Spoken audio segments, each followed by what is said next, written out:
Welcome to another edition of One More Light with me, Val Kleinhans. I have the lovely Sadaf Siddiqi in the building. She is a consultant and psychotherapist with a private practice all on her own. Welcome. Thank you so much for being here.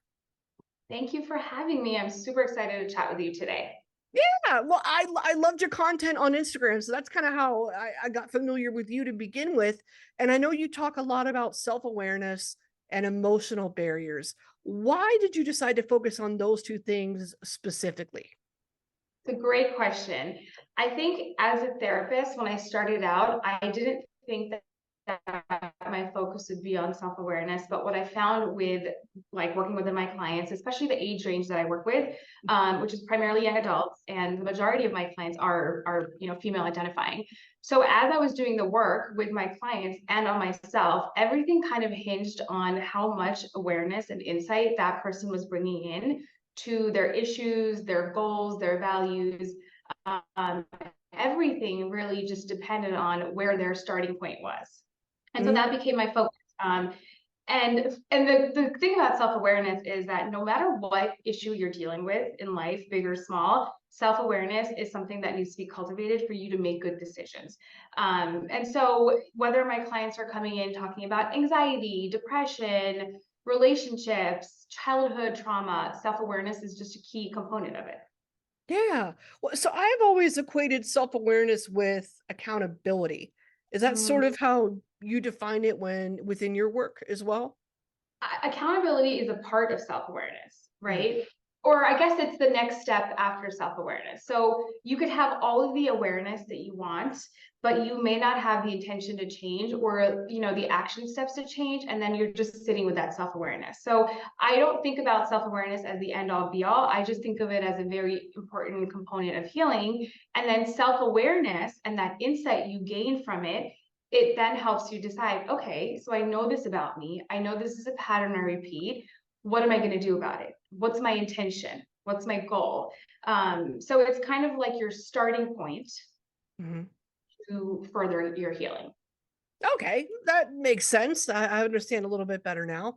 As far as emotional barriers, I think we feel them, but we might not have the words to like describe what they literally are. So how would you explain what an emotional barrier is? Yeah, that's a great question. So a lot of people don't know this about me, but by training, I'm actually a child therapist. And one thing that you have to understand when you work with children, and even though I work with young adults now, right, every one of us that has made it to young adulthood has had a childhood. So as a child therapist, I know that people don't often have the words to explain the sensations and the feelings and experiences people have. And so a lot of these roadblocks, right, they don't just start, for most people, I would say, they don't just start immediately in life unless there has been, a specific trigger point or event or situation that has led to some obstacle. But a lot of people are dealing with small things that have kind of built up. And what I'm learning as a therapist is that all the things that built up when you were a kid, there's like not a name for that roadblock. So part of my job is to also like help people understand what is a roadblock, one, and that what is a roadblock for you may not be for someone else. Everyone has different, resilience, inner resilience. Everyone has different coping mechanisms.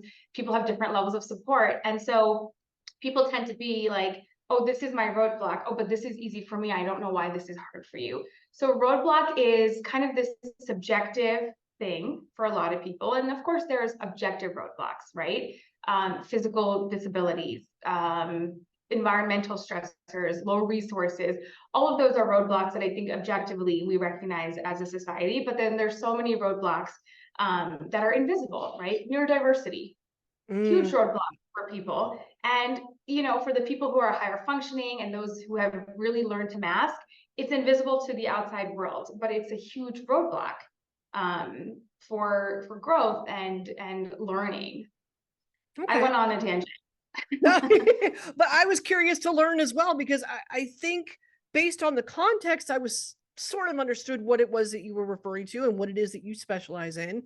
But now you've defined it that much more clearly. So the focus on, self-awareness, emotional barriers. How does that all come to play when when it comes to protecting our mental health or improving our mental health?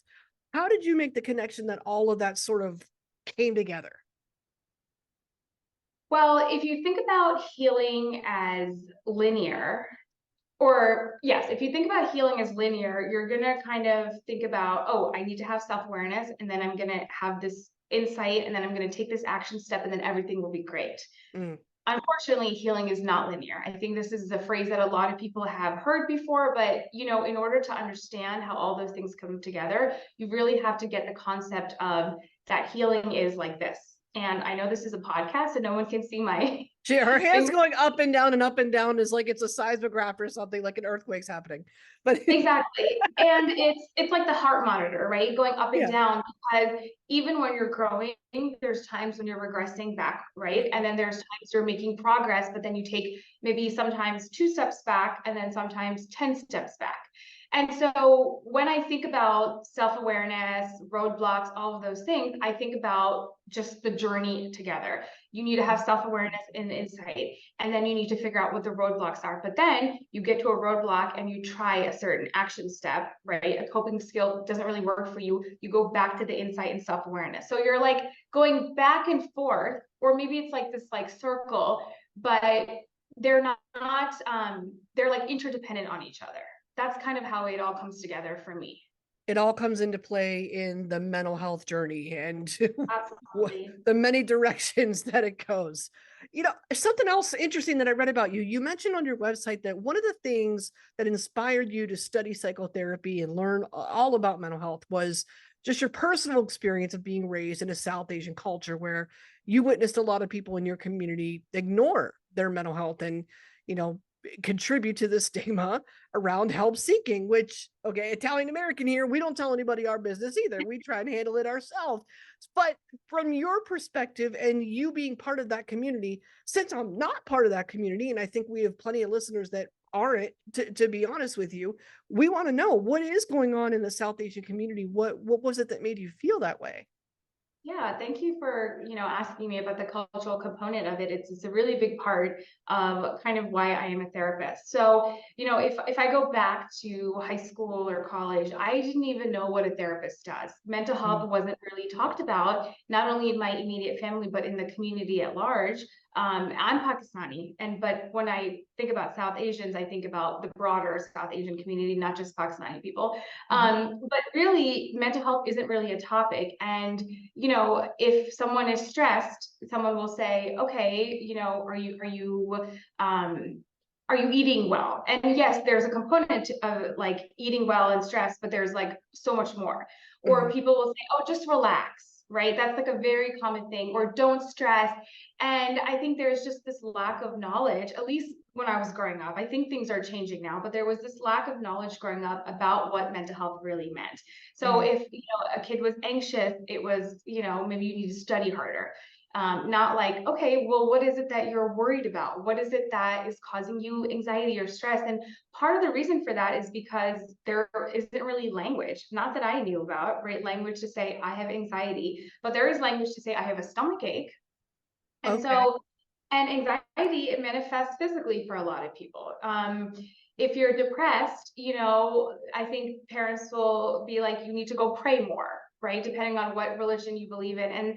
And then there is this heavy reliance on family, right? So among the South Asian cultures, there is a heavy reliance on family, meaning when you're stressed, you go to each other for support and you kind of keep it within the family. It's not something that's really talked about. But what we know now is that, everyone in your family isn't able to provide you clinical care. It's really nice to have outlets and people that you can talk to, but your friends, your family members, they can't really replace a mental health professional. And, if you're dealing with OCD tendencies, and you have a parent who's not familiar with that, they're not really going to be able to help you, maybe a little bit, but as by the time you get to adulthood, you're going to be having all of these maladaptive coping mechanisms because you didn't get the proper clinical care. And so I witnessed this in my community, people struggling and just saying, I just have to work harder, or I just Mhm. have to mask better. right? And really the answer was no. If you injured your leg, you wouldn't say, oh, I can still walk on it. I can still do Yeah. it. You would say, gotta go to the doctor. I gotta get a cast. Maybe I have an infection. Maybe I need to treat it in some way. But because mental health is so invisible among South Asians, it was like considered weakness versus Mm. a real part of your health. Yeah, there's something about that in macho cultures where Mhm. like we just don't it permeates it. It's everywhere. And I Yeah. mean, to your point, I when I went through an episode of suicidal ideation, I had a nurse in the ER explain it to me almost verbatim the same way. Mhm. When experiencing that, it's the equivalent in their eyes of a sprained ankle, meaning Mhm. like you're not you're not totally in trouble, but you're almost there. Like it's still not Yeah. good and it's still worth a look. Mhm. And you just wow, talking about your family, I really relate to that too, because when you're kids, you look at your parents and you look at your family members as like superheroes. They're, they can do no wrong, they have all Mhm. the answers, they're, invincible. Anything, they're prepared for it. You go to them. So I think it's only when you're an adult that you look back and you go, "Ooh, I don't know if that was the best." I don't I don't know that they really understood exactly what it was that I was going through, and that can require a healing journey in itself. Just that Absolutely. realization. So I would imagine that you've got clients in cases where you might be seeing some similar aspects in their situations. How are you able to walk people through that? It's a really broad and complex topic. So, that you made an interesting point that, everyone isn't like parents aren't trying to necessarily like not give their child care. I It's just just don't that know. they don't know, right? People don't have the resources or the knowledge to really say, okay, this is what's wrong. And then there's blame, right? And blame goes both ways. If a child is, I don't know, if the teacher says the child is being defiant, some parents will be like, what did I do wrong? Hmm. Right? And maybe the shift should be, okay, what is the environment that the kid is not thriving in versus what did I do wrong? And then we also have, I see this all the time. I see young adults saying, my parents ruined me, my parents screwed me up. And in some ways they're probably right, but there's also this understanding that comes from accepting that people operate at the level that they know how to. Hmm. Everyone doesn't have the resilience, the coping tools, and sadly the resources to say, I have the capacity to learn about this behavior that my child is exhibiting that I know is maladaptive, meaning it's not, constructive to their growth. And so it just goes both ways with the blaming. But I see it a lot in young adults who didn't quite have that understanding with their parents. There's just like this level of like agony that they feel, and it's almost like something that weighs them down. Like, they did this to me. Hmm. And I'll agree, it's very painful to recognize that your parents were not able to support you in the ways that you needed. It's just such a painful thing to realize that. And at the same time, as an adult, it is your responsibility to say, now that I'm an adult and I make my own decisions, how will I help myself? And that's that accountability piece Hmm. that you talked about that really ties in with the awareness. So once you become aware, what are you going to do about it? And Yeah. it's not like you realize one day and the next day you're making changes. It is a process. Yeah, I really feel like there's a reason that a lot of people use the word journey in that context because it's like it Mhm. is. And as we've already said, it's definitely not linear either. Have Yeah. you but before you became the professional that you are, did you struggle with your own mental health at all? I always struggled with anxiety as a kid, but as a kid, I didn't know that it was anxiety. So I'm an Uh, immigrant. I moved to the United States when I was 7. I barely spoke English, and I was in an environment with people who didn't look like me. And there was just a lot of adapting that I had to do. And it was a very, chaotic experience for a 7-year-old.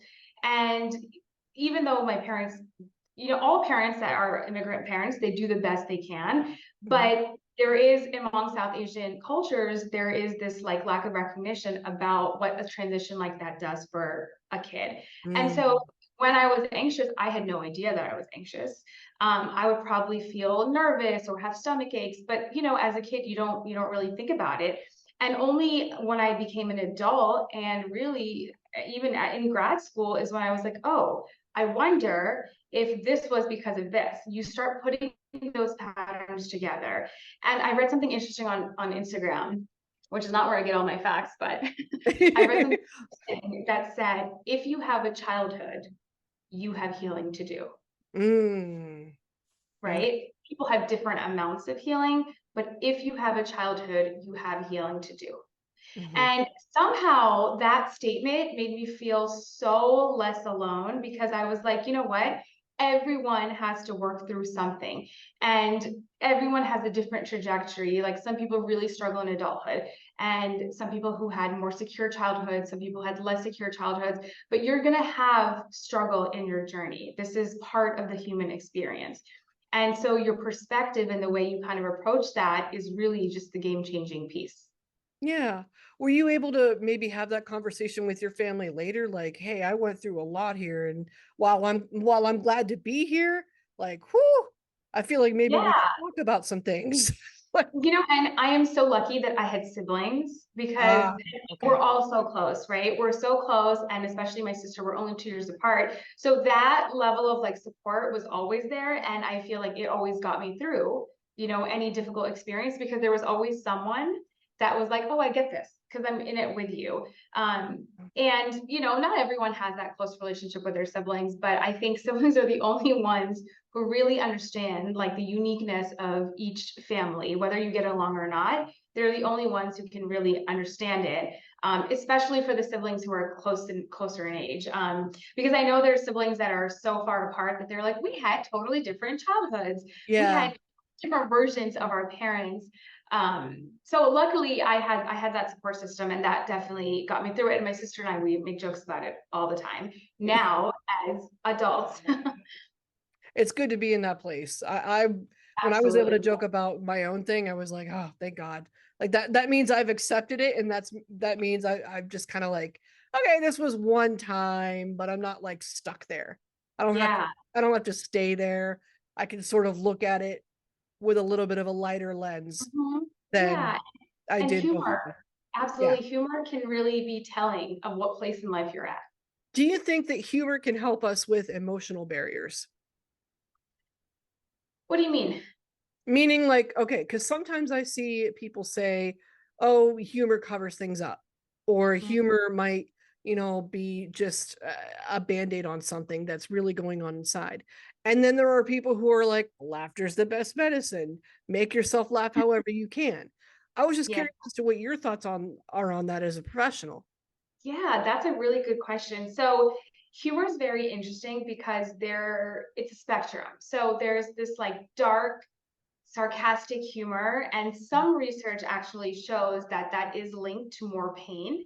Huh. People who use like sarcasm as digs, right? It's always coming from a place of pain, or passive aggressive jokes.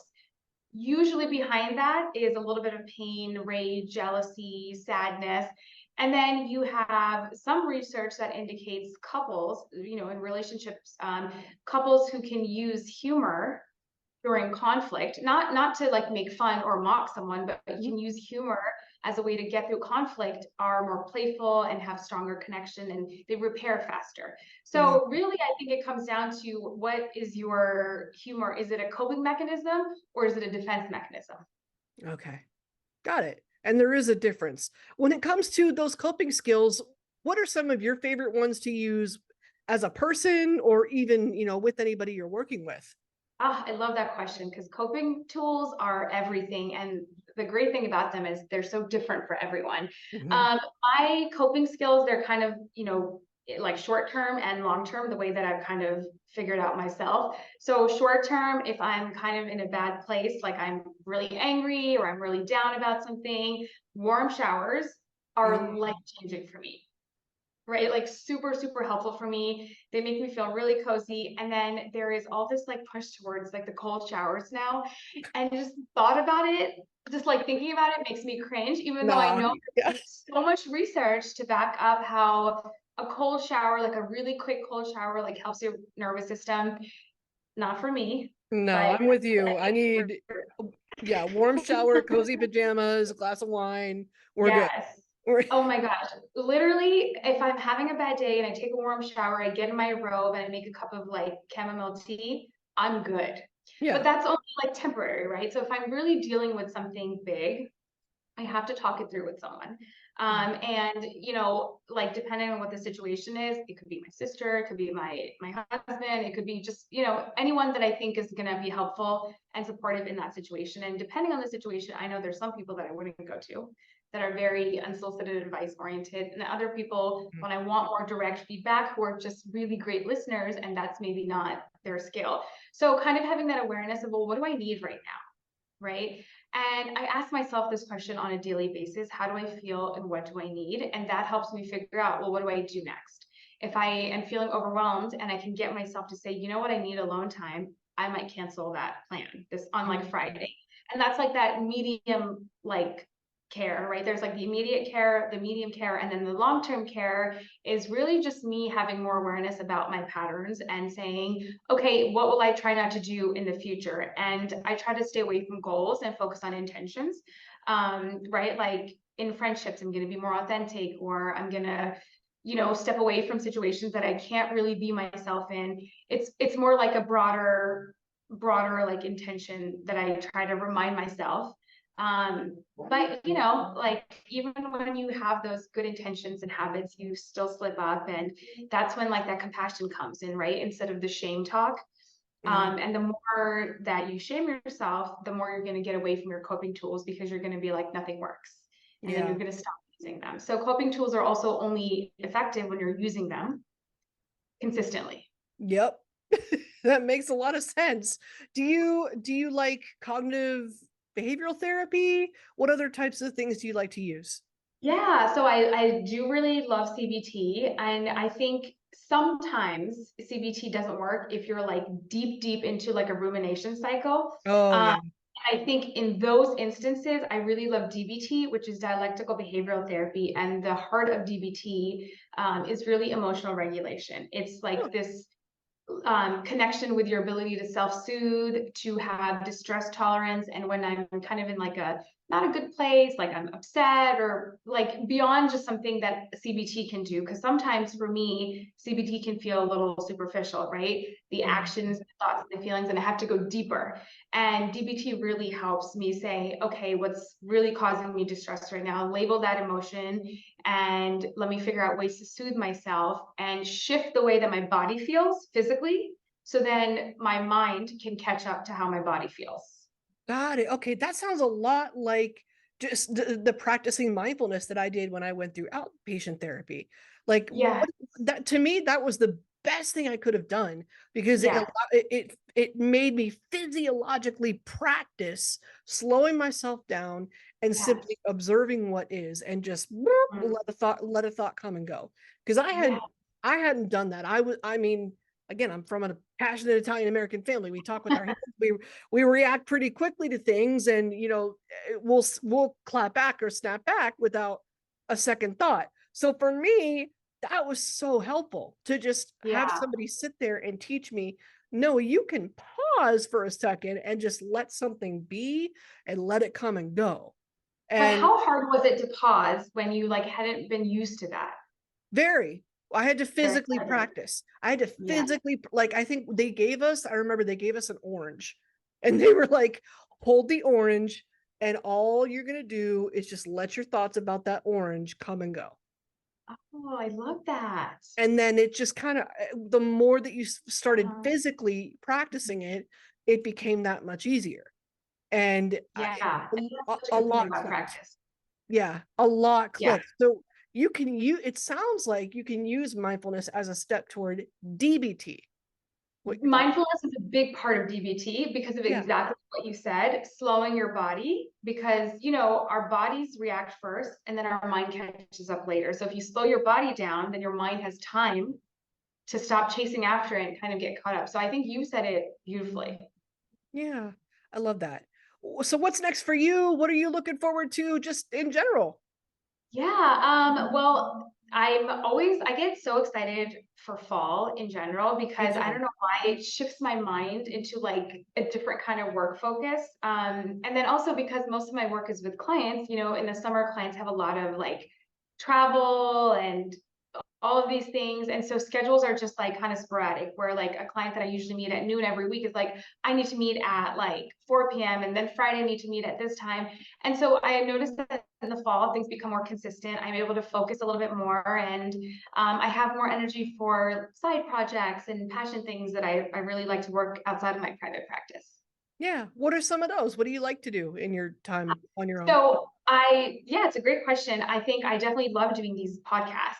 I love being able to talk about, people's mental health journeys and get to talk about tools that people can use. So I really love doing that. And then a couple of projects that I'm working on the side are just some updated coaching programs that I'm working on in terms of having anxious attachment groups that I'm forming, creating a Substack. I've been asked so many times if I can do a newsletter, and I'm just not a newsletter person. I just read them very sporadically. But then I get so many requests. I'm like, you know what? In September, I'm going to sit down. I'm going to create that. And then I really want to create a lot more resources for people to be able to have kind of like handy tools to regulate their emotions. Because one, everyone can't afford a therapist. Two, I'm not available as everyone's, all my clients' therapists all the Yeah. time. So really want to spend some time thinking about what are some handy ways that I can have people say, okay, I'm feeling this way and I want to be able to like get this tool handy for me. I'm super passionate about that. I can't wait to see it all. I can't really. It's going to be awesome. Sadaf, thank you so much for your time. Thank you for hanging out with me and chatting mental health. Yeah, thank you so much for bringing up this important topic, and keep doing what you're doing.